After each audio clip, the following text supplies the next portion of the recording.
Go down to the Quicktech i-42 Ultimate first.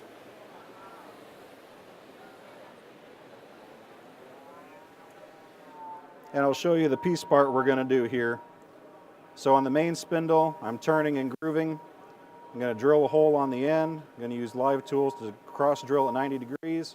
Use the B-axis to compound angle drill. And all while that's happening on the sub-spindle, I'm going to face it to length and break the edge. Going to counterbore, going to drill, going to tap. I think we lost my mic. Okay. So that's what we're going to do. So take a look in there.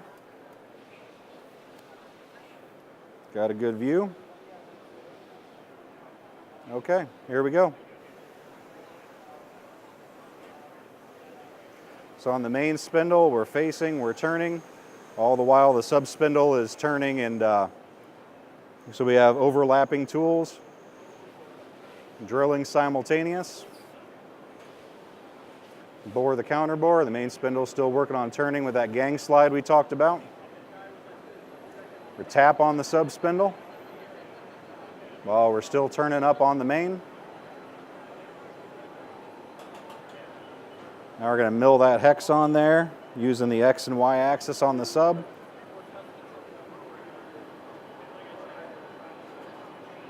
We're going to drill on the main with the live tools. Drill that compound angle hole. You see how our B-axis rotates. So for many applications, you may only have one B-axis hole. Well, this allows us to load a lot of redundant tools as well, if that's going to help your part process. We're going to eject the part on the sub and get it ready to go over and pick off. Keep in there. Or come up and pull the part to length.